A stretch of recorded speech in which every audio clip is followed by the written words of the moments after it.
Good. All right, so good evening, everyone. If you guys don't know me, I'm Christopher Bourret from the Providence Public Library. I run the education department at PPL. PPL is a pretty huge, sprawling education department that covers programs for youth, teens, and adults. A lot of our programs for the teens and adults cover digital literacy initiatives. We have what's called a tech pathway to help build people's skills along a continuum from basic computer skills all the way to more advanced skills. And that's where we kind of fall in with the Tableau and data analytics classes that we run for the general public and for local businesses. And as part of that outreach, Bill Rebello has been instrumental in helping us get this off the ground. We started a few years ago the Rhode Island Tableau users group to help create a meeting space for analytics and Tableau users in Rhode Island and Massachusetts. So we've been meeting quarterly. It was better face to face. I think back in the day when we had food and we could network, but we've tried to keep these sessions going virtually as best we can too. So we really appreciate you taking the time out on Wednesday evening. It's encouraging now, at least daylight this time. In January, October, seems to be more optimistic with the whole thing going on. And we're looking to run maybe one more session in June. We'll talk about the end of the session. And maybe we'll be face-to-face in September. So hopefully, fingers crossed, we can make that happen. So now we had a meeting set up for what, our next one for June 14th? Is that it? Yep, we do. Yep. I was going to mention it at the end. Yep, I'll mention it again. Thanks. Yeah, we do have a date. Okay, great. And then Rebecca actually recommended that to me, by the way. Oh, excellent. Thanks, Bill. Appreciate it. Yeah, but thanks again for Bill Rebello. So Bill's been carrying the heavy load for RITUG, and associated project with RITUG is Data for Good, which we'll hear more about tonight. If you're not familiar with it, we help local nonprofits create visualizations and data stories, and we post questions too on the data they provide us. So it's a great way to build, to help build our capacity, volunteer capacity, and to help local nonprofits that don't have the capacity to do data projects. So it's a win-win for the community and for people to build up their skills and get experience working with community members and to learn something about organizations in Rhode Island and what they do. So Bill's going to walk us through a project later on tonight too. Just to go, if you see the agenda on my screen, we're going to go, Bill's going to start us with some poll questions just to get some information from our attendees. And then he's going to launch into the Data for Good project with additional speakers. And then when he's done, we're going to hear from Muthiya, who, like Bill, had graduated from our data analytics programs, and they've done a lot of contract and teaching work too. So Sen's been a digital literacy educator for a host of organizations in Rhode Island too. And he's also an analyst. He does a lot of research around global initiatives around education too. So he's going to talk about his project that he did for a class at Roger Williams University and for his continued volunteer work in education. And following that, if we get to it, 7:20, Bill's going to do some Tableau 2021.1 features for us too. Some new things that were just released that you may not know about. And then I'll finish with closing remarks in the next session too. One announcement too, before we get into the poll, we also want to thank people who stepped up. We're going to expand the RITUG leadership team because poor Bill's been doing this on his own for the last few years too. So we really appreciate people taking on different roles, and announce the roles here. We've got Rebecca Rhodes. Thank you so much for volunteering to be membership coordinator too. So she's going to help us grow membership, survey members, track meeting attendance, help us find sponsors for the meeting too. So we really appreciate that. That's going to be huge lift off our shoulders too. Thanks for doing that. I'm going to continue to be the technical specialist, so I'm going to keep the community page active, create splash pages, agendas, and things like that moving forward too. Bill Rebello is going to continue on as our Data for Good project manager. So he's going to recruit volunteer members, and he's going to manage the Data for Good projects too. Kelsey Casey at Providence Public Library. She's going to help us when we're back face to face. She's going to help us schedule the room, technical setups, food catering. Can't wait to have food again in a face to face setting, room setup, all the event details too. So since she works at PPL, it's an easy lift for her to keep on doing those tasks for us too. And then Rhonda Alexander is going to be our meeting administrator. She's going to be a meeting moderator, agreement on meeting format, and help us obtain speakers too. Try to stay current in the field too. So thanks so much, Rhonda. Thanks for everyone for volunteering for the Leadership Council. We're really happy to get it moving and really expand this program, which has been, I think it's been great for the community and inspiring for a lot of local nonprofits too. All right, so anyway, thanks again for coming in. I'll monitor the chat too as Bill and Sen are talking too. So if you have any questions, I can pause them. And also, if you have a moment, if you're able to put your name and your organization where you work in the chat, that'd be great, just so we get a good view of who's attending today too. All right, Bill, I'm going to stop sharing, and Bill, you're going to present us with a poll. Yeah, the poll should only take a couple of minutes, so let's get that rolling.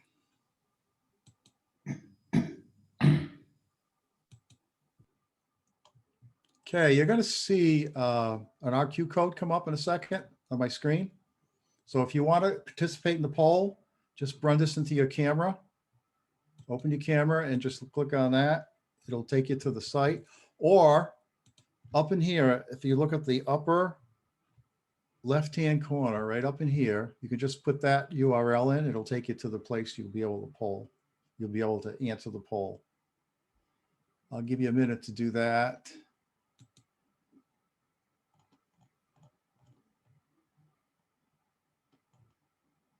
Okay. Bill, can you go back to the QR code, please? Sure.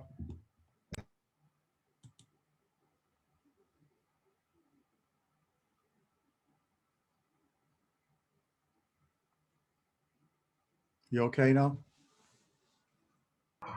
Got it. Or it says your presenter will start the poll. Please stay tuned. Yeah, therefore I will start the poll. Aha. Okay. And I will watch the screen and you'll see the result of the poll live.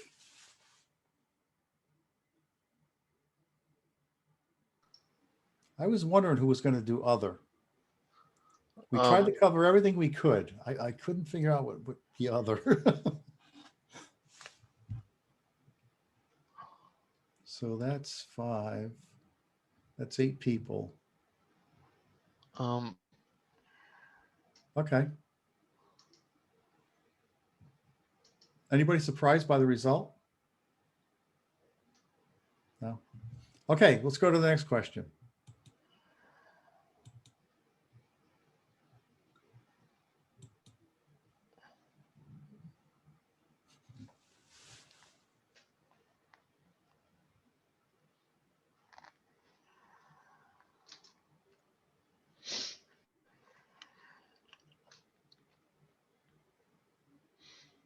Which one is the free one that you just put? Is that the desktop? Tableau. Yeah, it's desktop. Because Okay. Tableau, it comes in 2 forms. It's desktop or you get a licensed version, but Tableau desktop. That's the one most people use.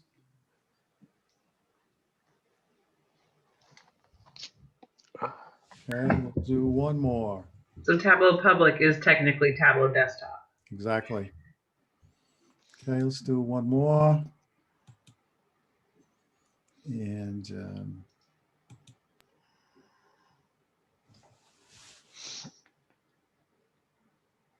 this one surprises me because I run some groups that are a little more advanced, and I'm surprised that if you get busy at work and you're working on Tableau all day, a lot of times you just don't get a chance to stay updated with what's happening, what the new features are, which could save you a lot of time. I'm hoping to show a couple of those tonight that may help people. And I said in my presentation that tomorrow I'm going to show you a couple of things you can use tomorrow. Okay, I think that's it for the poll.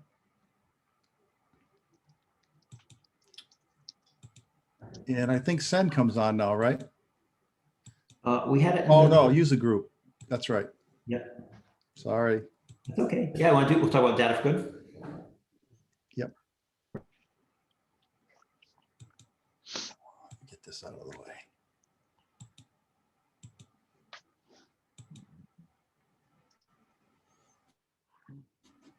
And let me get the presenter's view off.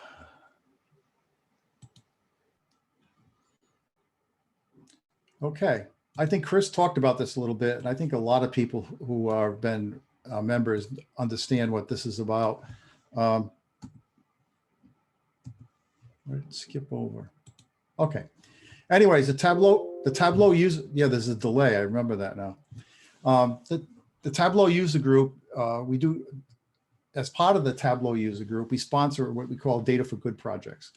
And we do data analytics using Tableau We analyze their data for Rhode Island nonprofit organizations. Now, if you want to be part of this group, you can actually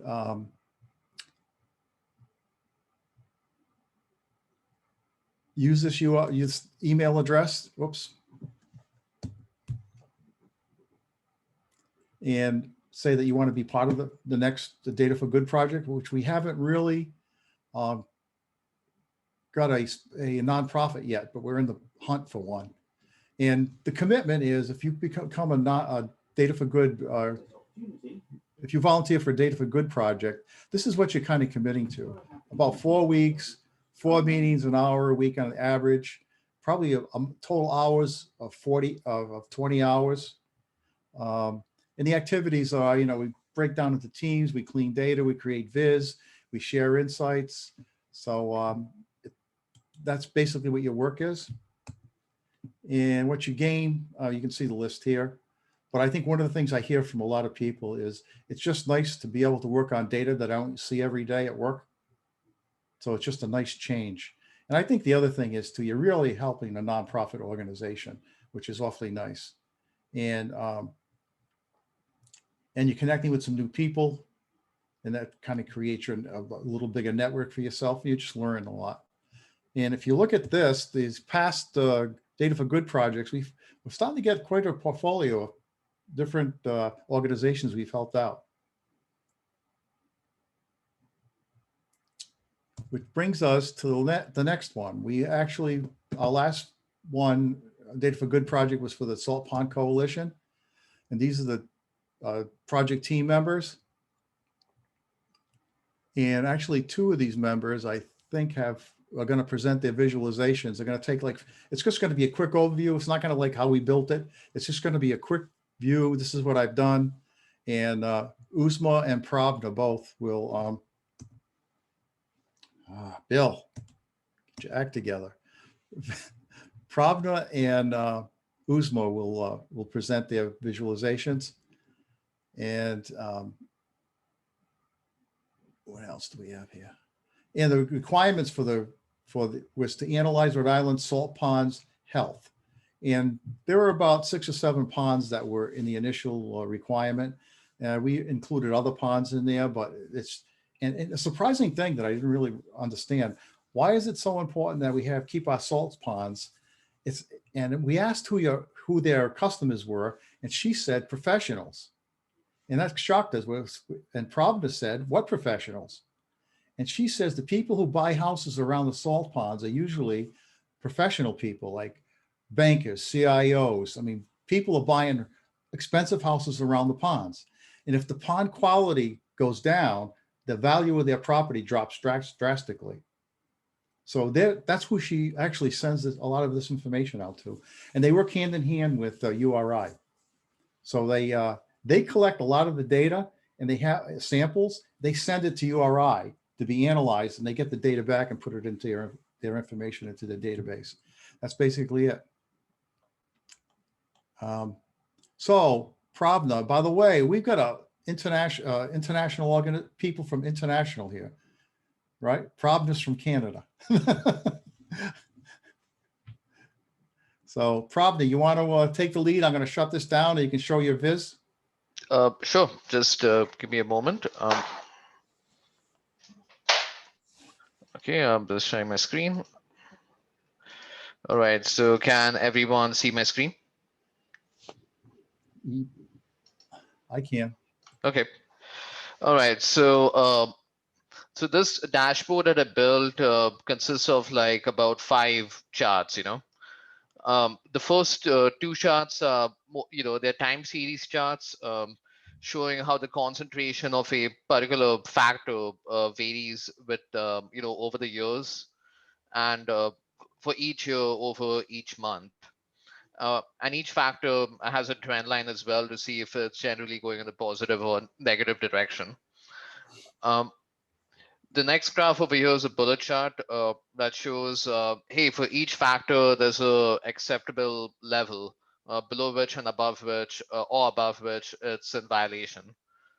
So anything that's in violation, it's in red. So it seems, based on my math here, like nitrogen seems to be above the limit. The one to the right is called a bump chart. So what it does, it's like, say if you take a particular factor like say nitrogen, and over that year it had 5,000 violations, and then after that it's say dissolved oxygen, which had 4,000. So nitrogen will have the #1 rank because that basically had the most violations compared to dissolved oxygen. So this bump chart shows at least of 8 major parameters and their rank over time. So take for example chlorophyll.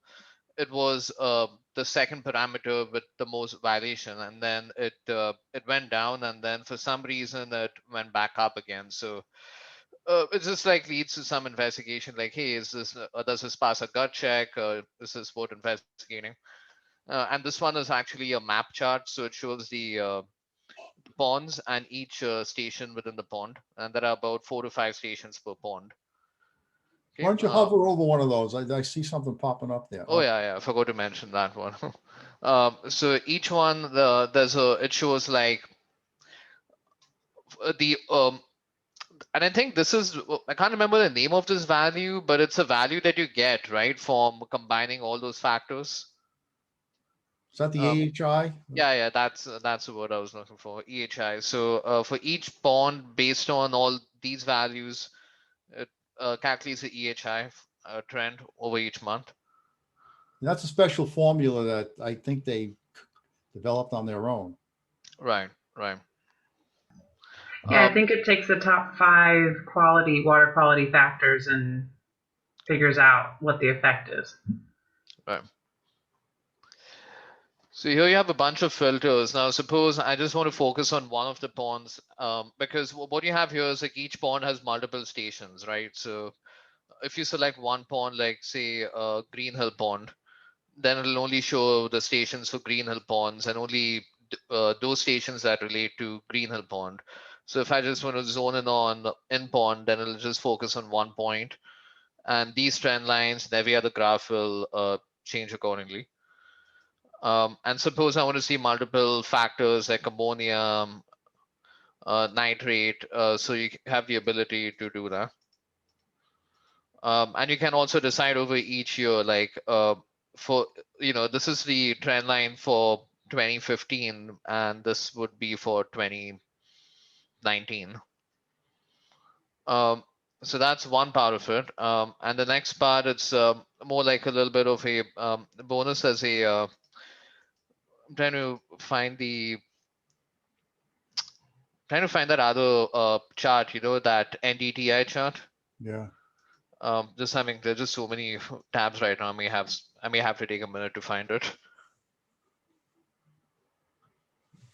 But yeah, this sort of summarizes my dashboard. Okay. Thank you so much. And think of next time if you go near a salt pond and put your hand in it, did you see all the chemicals there? Think about it. Yep. I don't know. Look at them all. Who even thinks about this? Yeah, it's just insane, like how many factors are there in each pond, Yeah. I thought I had it too, but anyway. All right, thank you so much. Uzma, do you want to show your viz? Give us a quick overview. Hi, everybody. Yeah, I wasn't planning to share it, but Delaware, right? nope, Virginia. Virginia. I'm getting closer though. Yeah. Because I had you on the West Coast at one time. Yeah. Okay. Can you see my screen? Yes. Yes. So I just created something very simple, easy for everybody to understand. So we have a couple of ponds here, right here. Maybe I should have made them slightly bigger. And based on that, this is showing all the water quality factor. And I can pick any one of the, or a couple of factors here. And it's going to show me the different ponds here and the water quality here. And this one is just calculating the chlorophyll level per different years for different ponds. So that's all I have right now. Yeah, that's great. Thank you. Hey, Bill, I found the Sankey image. If I'll just take like a minute, if that's cool. Yeah, go ahead. Right. So here's a little bit of a bonus. So there's a map called the NDTI map, the Normalized Difference Turbidity Index, and this value is found from satellite imagery. And if using the NDTI value, it color codes the map, the lake, and using that you can find out the Sankey depth without actually measuring it. So it'll give you a good indicative way of finding. Okay, let's talk about Sankey depth. They actually take a probe and they drop it in the water and they look at it until it disappears. So you have to do that manually from a boat. This tool from a satellite does it automatically without anybody in a boat dropping the tool down. Right. And not only the Sankey depth, but it can also be used to find the temperature and the chlorophyll content. And you can also go back in time to find missing values. So this is a quick snapshot of how it works.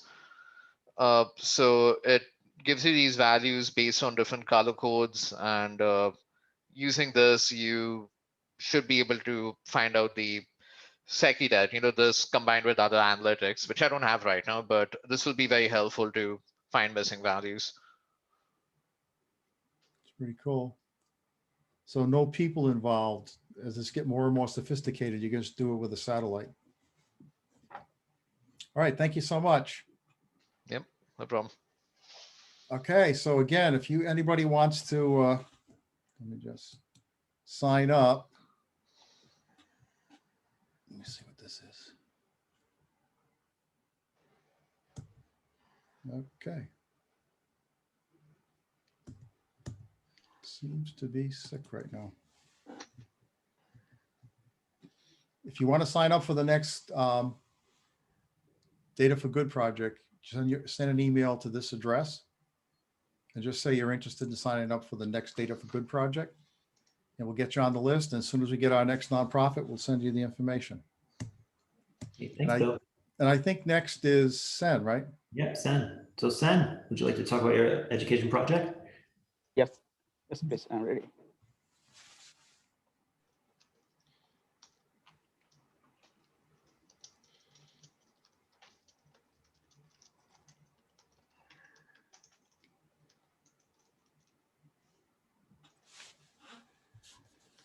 Yeah, are you seeing my screen?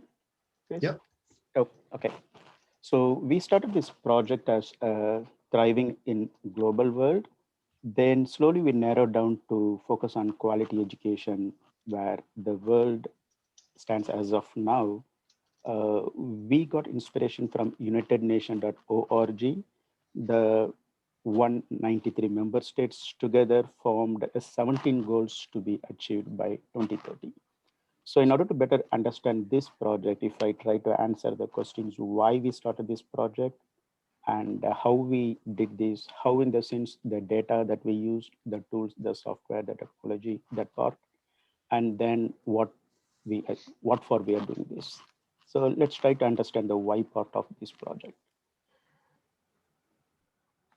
So last year I'm a adult continuing education instructor.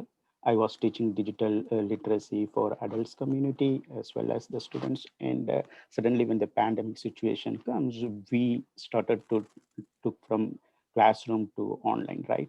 So when we migrated to virtual classroom platform and work from home situation arose, right? There was a major difference that we noticed with the student level. Some able to cope up suddenly with this change, they're able to adapt themselves. And few students are not able to get accustomed to this situation. So this not happens only for a particular community, as a global worldwide. So we thought of taking some data related to that. And as we talk about the quality education, that is goal number 4 of United Nations, there are various targets in which we can analyze the data. In particular, target number 4.3, I'm going to explain in a moment. that is going to explain about how the vocational and training helps, in particular, the digital literacy to make the country to prosper both economically well. So if we take this platform, right? So before getting to this, we like to understand the two basic technical terms, which is digital immigrants versus digital natives. Digital natives are the one who born and brought up along with the technology, whereas digital immigrants are the one who born before the boom of the technology. So that was the gap that we noticed. So in the cartoon to the right, we can see that the dad asking to the question, hi sweetie, how was the school today? And the response was, you can read all about on my blog, dad. So this was the great technological gap that exists with the Z generation and the X generation, right? So this somehow need to address with the digital literacy skills. And then furthermore, other than these digital immigrants and digital natives, we noticed a lot of school dropout and for some personal reasons and family situation and limited knowledge in digital literacy, no continuous education due to migration from other countries. This we noticed a lot. And then refugees who need proper guidance in education for financial success. So this is a general theory like, right? So we need a data point to substantiate what we are trying to understand. So for this, now let's get into, that is the why part, why we started this. And now this is how we kind of collected all that things.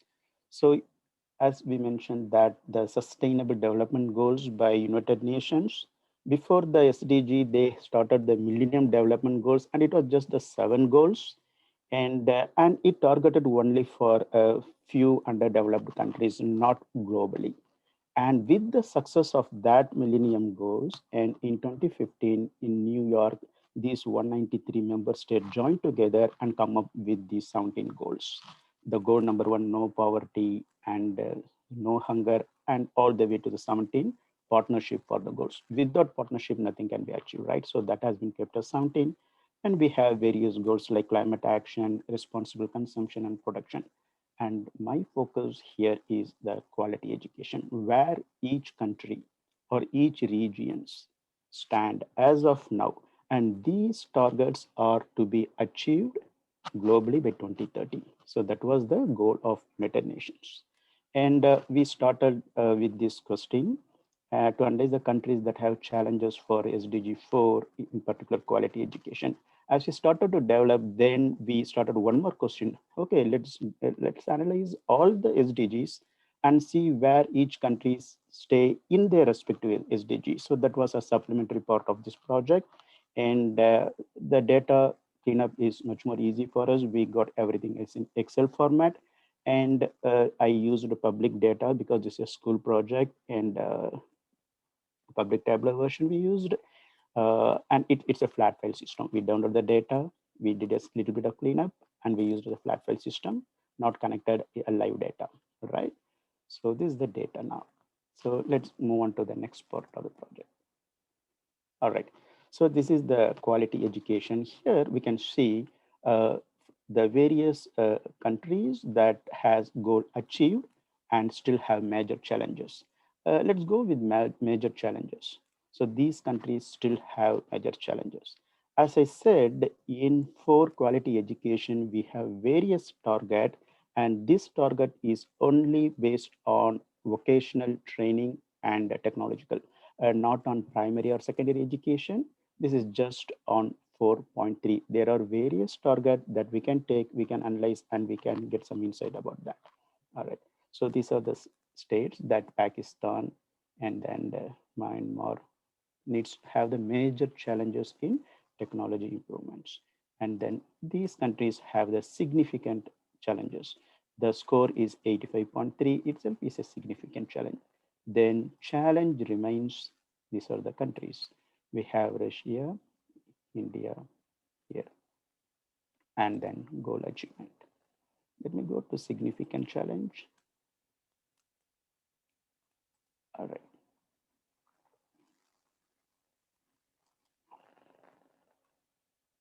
So here, this is what I'm talking about, the target 4.3, and then equal access to affordable technical, vocational, and higher education. And this data we have from 2010 to 2020, almost for some countries, we have only 17 and 18 data, and we use that as such. And education target 4.9 attained by this particular country, Chad. And then here I have listed the top 5 countries score. Now, as of 2020, Sweden ranks top in all of the countries among 193 countries. Sweden is got the score of 84.72. And you can see the improvement of Denmark, Sweden. And here also we can narrow down, and whatever the country that we are interested in, we can pull down and check the animation. And furthermore, we can hover over the map and we can also see the transition. And let me go for a particular country. And all right, Congo Demoro. It started with 41.54 score in 2020, and in 7 years' time, they improved to 50.43. So that's what we noticed.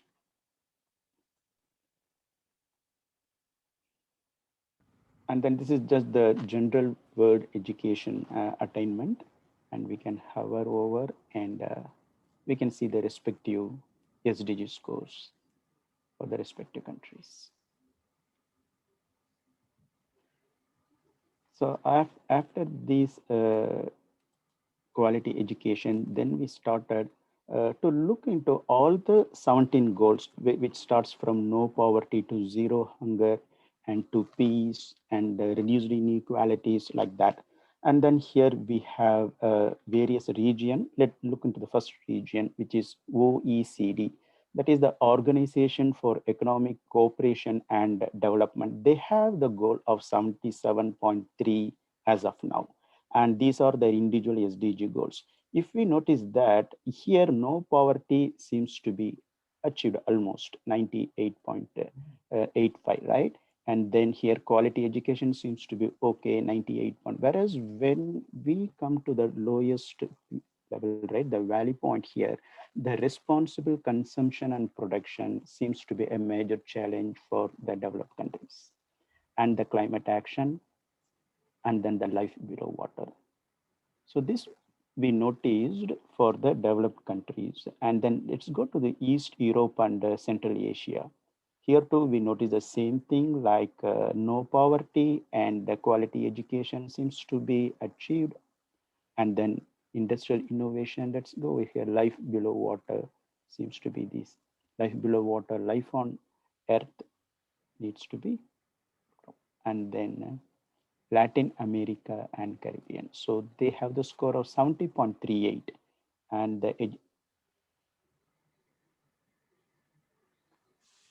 then you can notice that reduced renewable. See here, slowly we can notice that here they are good at climate action. Let's go all the way to the country where poverty or zero hunger is in question, right? So when we go for the region of Africa, we notice that the no poverty and zero hunger, good health and well-being or remains challenges, whereas the responsible consumption and production and climate action seems to be goal achieved. So this is what we noticed with the region wise, with the respective individual SDG score. And then this is the region-wise data. And then furthermore, we look into country-wise data also. So let me go to the next slide. And here the top 5 individual country score.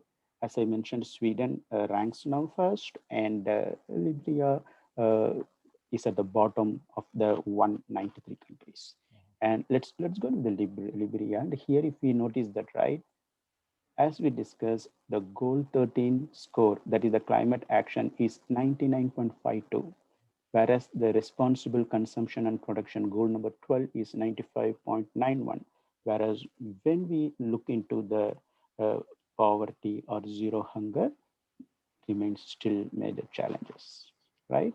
So on contrary, if we look for the developed countries, and we can notice, let's go to the Sweden. So we can notice the climate action is in question. responsible consumption and production. Again, target 12 is in question. Life under water is question, right? These three. Let's go to Germany. We can notice the same thing, right? Yeah. And this seems to be achieved. Education is better, good health is achieved, and poverty is achieved, whereas these three is in a question. All right, so we can go here and look for the individual country data also. And now this is the how part we did that, right? So we use the United Nations data, and we kind of did some analysis only for target 4.3 and get some insight about that. And what for we did all this? The whole idea is to explain the individual NGOs that only the knowledge in digital literacy skills will address the gap. So from digital immigrants to digital citizens. So the Z generation has to cope up with the technological advancement. So that is the only way so that we can address this. And then as a global citizen, we make more digital citizens by offering quality education. And we are doing this through NGOs and this project, as I said, is Tableau public and use the data reference is a flat file system. I want to kind of do that as a live data connector. So I was doing some kind of research and noticed that Tableau public has the option for web data connector. And then I noticed in data world there are few data that is available, current data from World Bank data as well as United Nations.org data available in their archive. So through the data connector, I think I can connect this, and that was my project and enhancement for this current project. And this is the web data connector that I noticed. I would like to upgrade this project to live data connection. And if this is the global data, and our NGO We Make Change USA organization, its work in United States, we have that NGOs, and we have almost in 25 countries now, and everyone is working on specific SDG goals. And in this forum, in this Tableau users group, and if you notice any of the public data connector that you notice that we can use, or any of the local data that we can use for analysis, you can share that details with me. And this is my email address, send.instructor@gmail.com. That will be super helpful for me and for the individual NGOs who work on your specific goals to further analyze and work for the local as aiming for the global change. Hey, Sam, we have a question in the, from Pranav. He liked the way that your map only showed the countries or regions of concerns, and he was wondering how you did that in Tableau. Let me go there. This one? Yeah, yeah, that one, because I really like the way, when you select South America, it just shows South America, and that's so helpful for map-based use, because, or like you're showing Africa and it's just showing all the countries in Africa, which really condenses the view and can be very helpful. Yeah. This is a separate sheet. Okay, this is a separate sheet. So the one that you are seeing on the right is a separate sheet, and the bottom is a separate sheet, and the lollipop, this one, right? So this is a separate thing. So on hovering that, we are triggering these particular regions to pop up. So maybe I can, so this is the individual sheet, as I mentioned, right?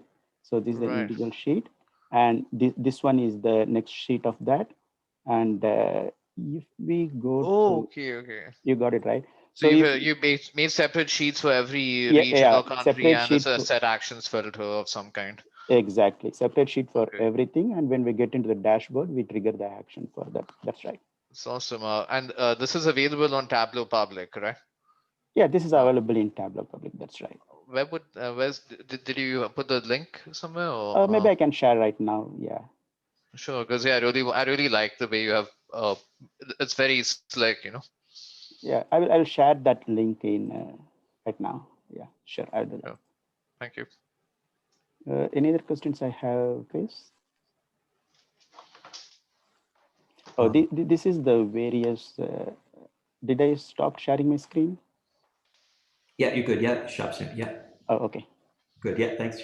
Thanks, then. Thanks so much too. Yeah. In the chat, Shannon Donovan wanted to reach out to you.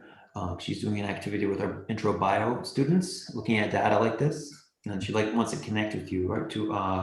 You can see in the chat too. Yeah, sure. I'm pasting the Tableau public link in the chat as well as my email ID also. Great. Thanks, then. That's awesome. Thanks, Chris, and thanks, Bill, for inviting me. Thank you so much. Yeah, thank you so much. All right, Bill, you're up. So if I have to, so can I reach out to you by email soon at some point if I want to know more about the work that you do? And definitely, Pirano. Yeah. Thank you. You are welcome. Okay. So I'm going to share my screen. I think the next thing on the agenda is, oh yeah, get that rolling.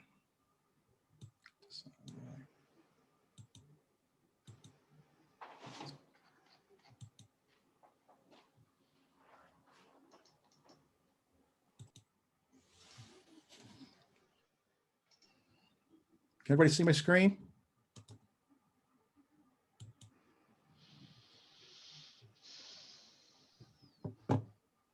Everybody sees the screen, right? We're good? We got it, Bill. You're good. Excellent. Okay, so a few weeks ago, Tableau came out with a new release called 2021.1. And as I was talking to some of my analysts that we talk about Tableau every couple of weeks in what we call a Tableau expert community. And we don't always stay up to date with the latest releases in Tableau. But I'm going to recommend on the major releases, when you see something like 2021, 2022, you really got to pay attention to it, because usually what comes out is some very useful features. I'm going to talk a little bit about 2021. I'm not going to talk about everything. I'm just going to talk about, give you a view of all the new features, just so you can have the URL where you can go to and explore it on your own. And then I'm just going to have a quick discussion about Einstein or Tableau CRM and what that means. And the only reason I'm bringing it up is because it's a major item for Tableau. And then I'm going to show a demo of a couple of things that you could use tomorrow, a quick LOD, and a couple of demos of the dashboard extensions. And I'll go into more detail what that means, because dashboard extensions have been in Tableau for a while now.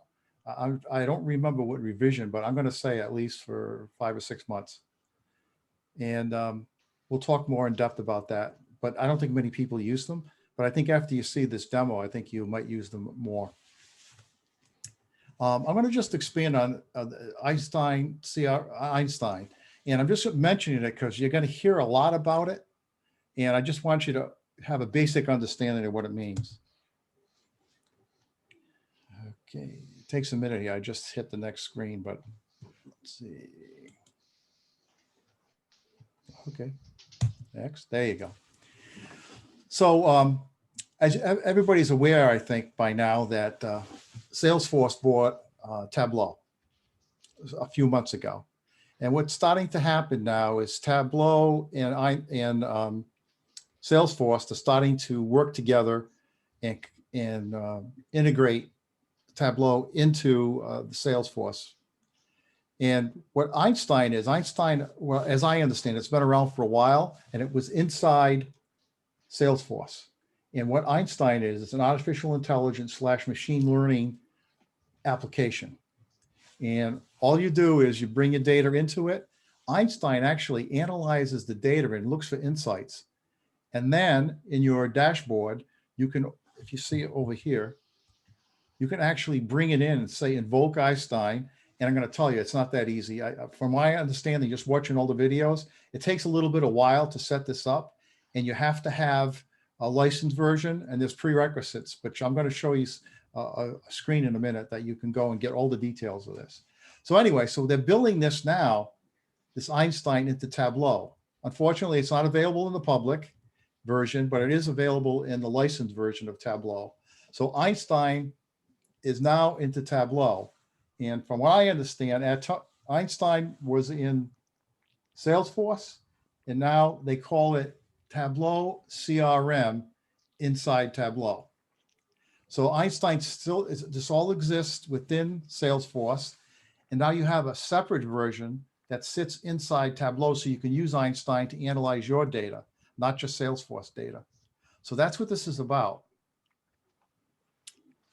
And so you're going to hear more about it. You'll hear what people talking about Einstein. And I think this is powerful. Up here, artificial intelligence means, right, it comes in and analyzes your data. But machine learning means it sees changes and makes new recommendations automatically. So if you change something in here, this software is pretty brilliant. It comes out and it says, okay, I see you made a change. Let me analyze that. And it gives you new insights. So it's pretty good, pretty powerful. So let me get over to the screen I want to show you next. And nope, it's not that one.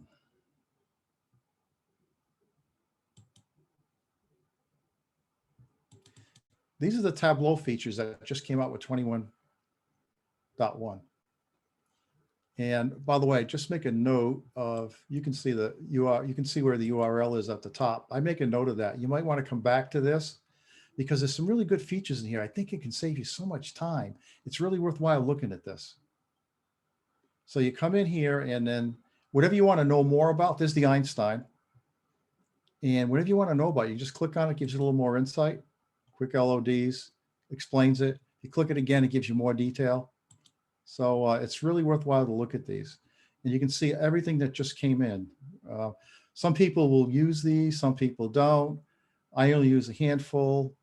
If I'm as smart as you guys were, I'd probably use a lot more. But these are all the things that just came in. I'm only going to try to, what I'm trying to do, inspire you to come and look at this. That's all I'm trying to do. I'm going to give you a quick demo on a couple of things. And I just want you to make sure to go and seriously take a look at this, because I know this can save you a lot of time. If many people a lot of time if you just take a deeper dive into this. So I'm going to do now, with that said, I'm going to come in and do a demo just of a couple of little things. And I think they're be very helpful. Get that out of the way. Okay. So what I'm going to do here now, they have what they now have an option in Tableau 2020.1. It's called Quick LOD. And a lot of people are confused about level of detail and what it really means. So I think in summary, it means you can now show in Tableau in a visualization, right, two different granularities. In our case, we're going to have sales by region, and I'm also going to include average sales by customer sales. And as I understand it, a few versions ago, that wasn't even possible. Until LODs came along, you couldn't do that in one visualization. So let's see, how do we use an LOD now? So we want to create, when everybody knows how to do the formula, Tableau's made it so easy now. So now on my screen, I show total sales by region and the total dollars for each one of the regions. This is for all of the months, all of the years. This is just the total. So in the central region, there's the numbers. Now I want to also bring in average sales by customer. And you have to create an LOD to do that, right? So I'm hovering over sales. I'm left clicking. I'm holding my control. And I'm going to go over to customer name and let it go. Okay. Oh, do that again. Control, customer name. Come on, Bill.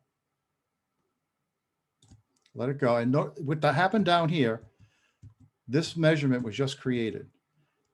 And if I click on it and say edit, there's the LOD all ready to go. It's called Quick LOD. In our case, I'm going to do an include, so you can actually go next to Bill. Yes. I can see one chart, but I can't see any of the things that you're talking about right now. Can other people see it? Candace says no. See what? Nope. It seemed like you were saying you're clicking on things and typing things in, but we can't see you doing any of that. Yeah, we can't see the movement of your cursor. That's kind of weird. That's happened to me when I teach advanced Excel. It's a type of, the presenter, you can't see the mouse. If a student takes it over, you can see their mouse, but the presenter, you can't see the mouse sometimes. And I thought though, when it popped up a box, because it seemed like you were saying, Bill, that you clicked and then it was popping up a box and you were going to type something in. Usually you can see the box after you click on it, but. That's weird. I've never run into that before. I'm going to go close something. I'm going to go close a couple of things and see if that helps. Closing, I don't think I got anything else in here. Taylor, you've had more experience, I think, because you've had your students sharing and then you also sharing. Have you run across this?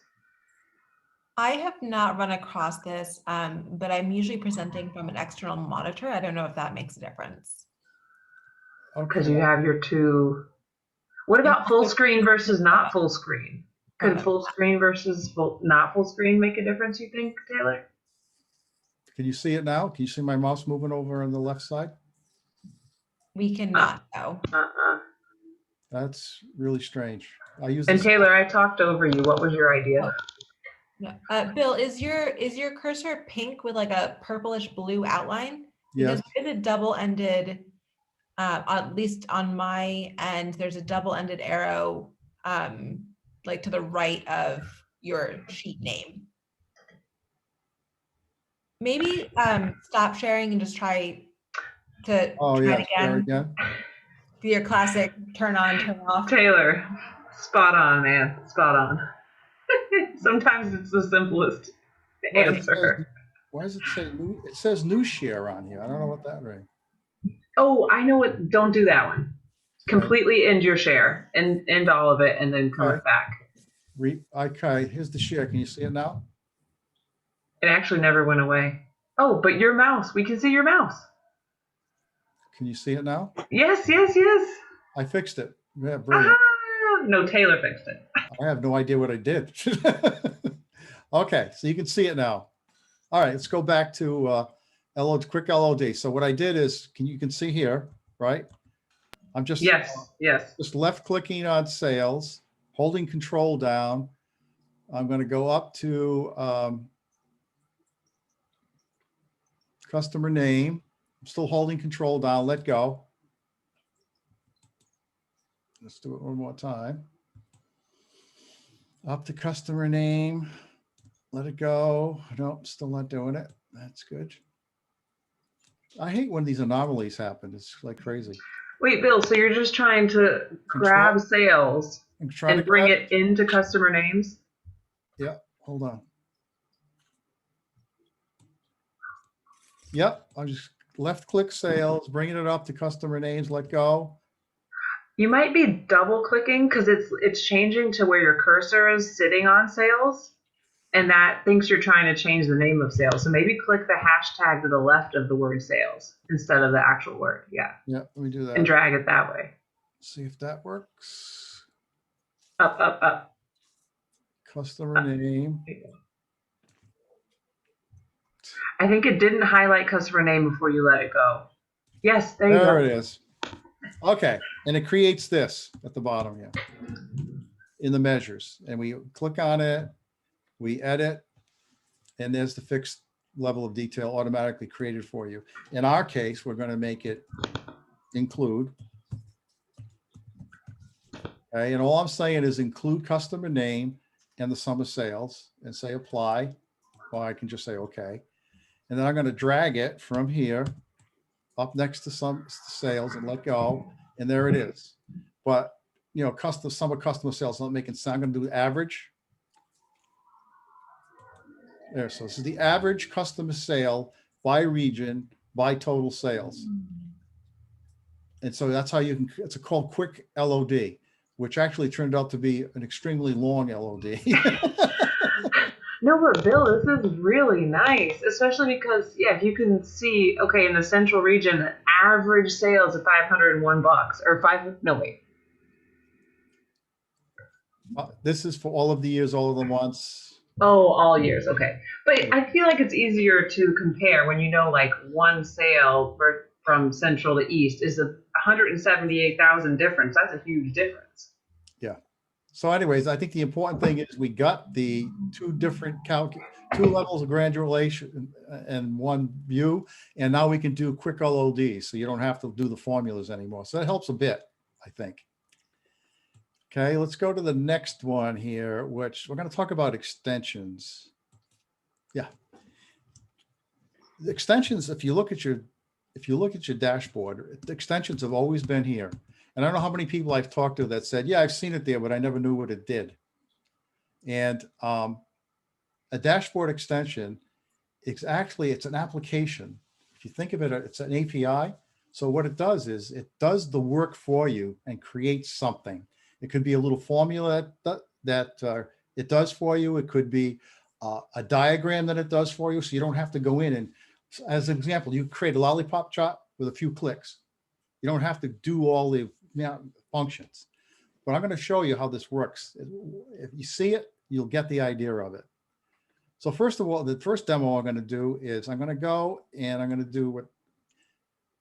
to show you the screen where you see a dashboard, right? And it's just got consumer, the sales by all the regions. The important part is you got all these filters in here. So I'm going to go in and I am going to leave those filters alone for now. I'm going to come in here and say extension. I'm left clicking. I'm bringing this extension. I'm just bringing it over to the side. Let it go. And what Tableau did, it created an integrated extensions now that it created on its own. And here you have all the different categories of things right here on the left that it can create for you. And at the bottom, it asks you certain information about what you have. In our case, in this case right now, we have Tableau Public. So let's work on that. And it just filtered it. And it's just showing you extensions that are available in Tableau Public. And up in here, I want to show, I think it is Viz formatting. No, it's not it. Custom filters, that's it. So custom filters, and the filter I want is right here, filter bookmarks. And if you look over here, right in here, and look at, this is created by Tableau. This is important, by the way, if you're using extensions, because see this little lock here? Tableau has locked this. It has its own sandbox, which means that when you are working with this filter, you're communicating between your machine and the Tableau server directly and nothing else. If you don't have a lock on it, it's a third party and you're dealing with the third party and whatever security they have on their site. So you really want to look for things that are locked, I would assume, or you just really trust whoever it is. So in this case, we're going to use the bookmark filters. I'm just going to click on this and it's opening and I want to add it to my dash. It tells you what it's all about, by the way. You can read it. I'm just going to add this to the dash and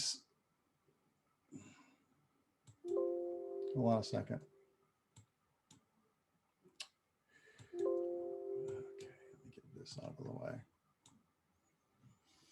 And it's saying this is what's going to happen. I'm going to use text button. I'm going to label it revert filters, and I'm going to say okay. Okay, and it creates. I've already created it once. You can see it's up there. Okay, I'm going to get rid of that one. Okay, so I'm going to make this float. And I'm going to bring it right in here, just so it sits there. And I'm going to come over here and I'm going to do some selection. I'm going to select consumer. I'm going to select 2017. And if you've got a lot of filters, this can be important. And I think Providence and his had a lot of filters in it. Okay, so this is what I came up with. But guess what? I'm all done with this and I want to get back to where I was. I want to reset the filters. You just click this and all the filters get reset back.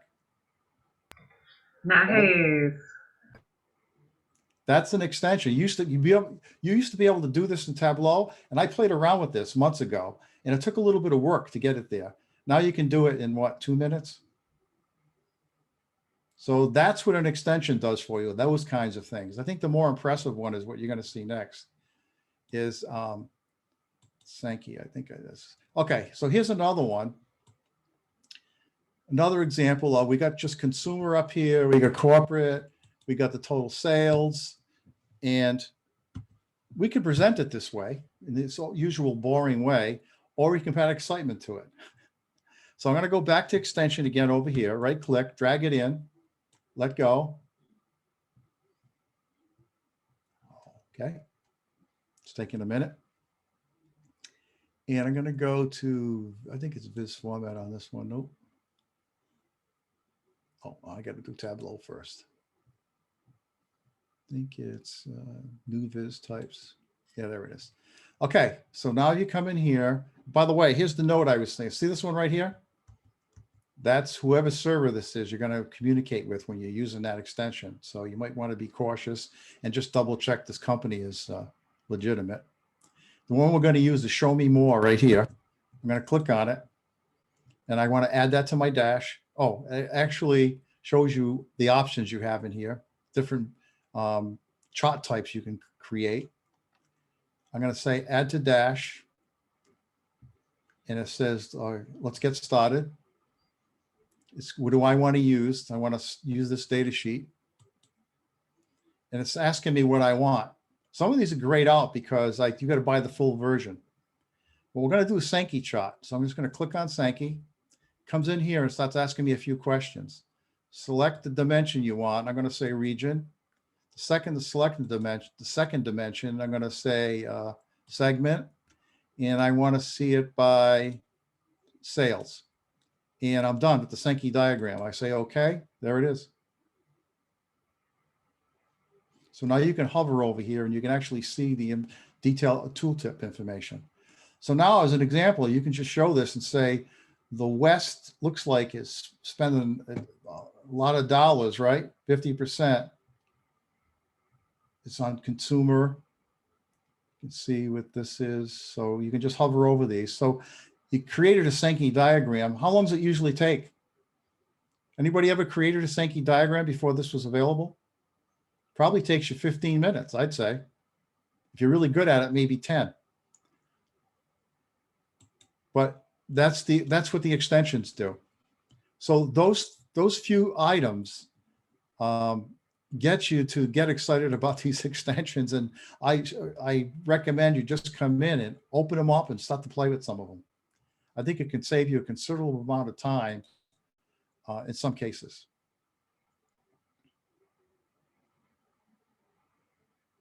Any questions?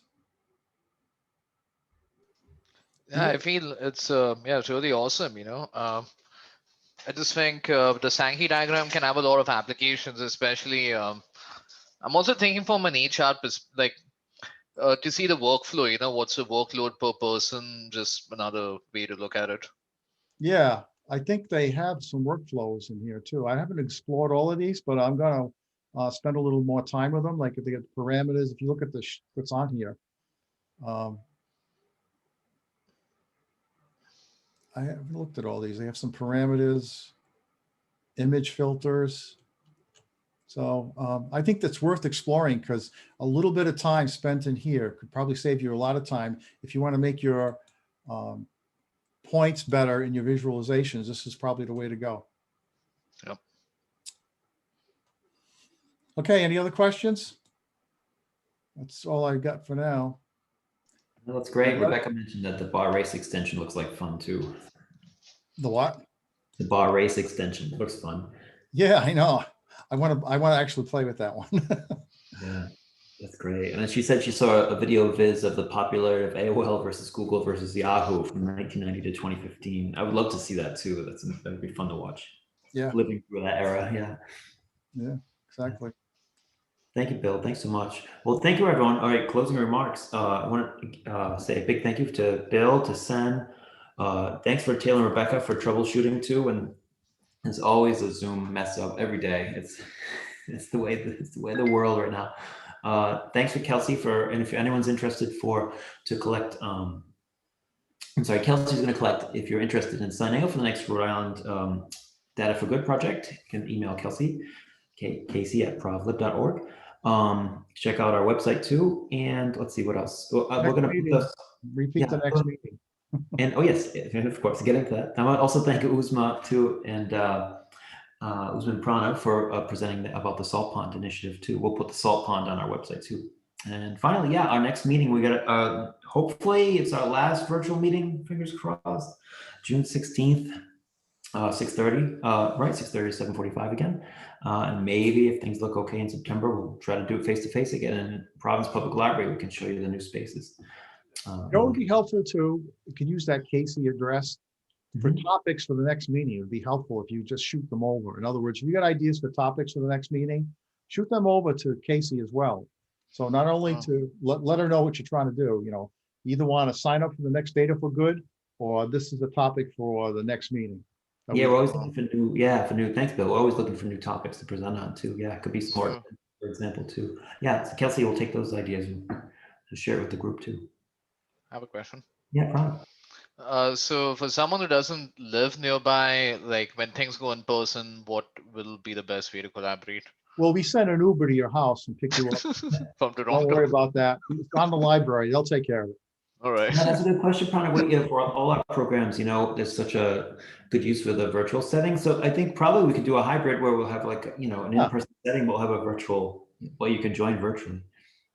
Yeah, it's a great idea. I think we talked about that in the past, but we never did it. I think it's about time we did that. That's a good idea. Yeah. Does the library have someone? I mean, to show the whole 100-person venue, the ship room is a big task. I mean, we might need someone with a big old camera. And yeah, we're actually working on that. We're kind of putting a list together of because some of our other education programs may have to go that route. So we're looking at cameras and approaches to doing that. So well, when you think about it, really, the main attraction is the center of the stage, where you know where the presenter is. That's probably 80% of what's going on, anyways. And I like your idea. It would be nice to have a second camera where we could switch off and see the whole room plus the presenters. Yeah, you're right, Rebecca. That's a really good idea. Yeah, if we get high tech. It's a C and B scene location. You know, all those data analysts were really. No, it is fun to see your colleagues, though. Yeah, but I think the main attraction at that meeting is the unbelievable buffet we put on. It kind of is. It kind of is. Yeah. But we're networking for sure. But yeah, we'll definitely keep you in mind. The networking is so great. I mean, people don't stop talking from the time they walk in till the time we leave. It's just like really so great to see people interacting like that. It's really great. And a lot of recruiters come too. Recruiters from big firms. Yeah. Right. And I haven't been to Rhode Island before, so yeah, it'll be a good road trip for me as well. You know, just drop by one time. Hey, yeah, fly down, Prana. You could be our guest speaker. I mean, Bill, you brought in from Tableau the Zen master that came, Bill, one time. That was really cool. Did he show us his Zen rock that he got? I don't think so. I thought he presented it to us. It was like, I got this in the mail. Oh, yeah, I might have remembered that now. Maybe his story was so vivid that my memory replaced with a real rock, and it wasn't even there. He was impressive, that guy. Oh, my God. How'd you find him, Bill? Did you? Just ask Tableau.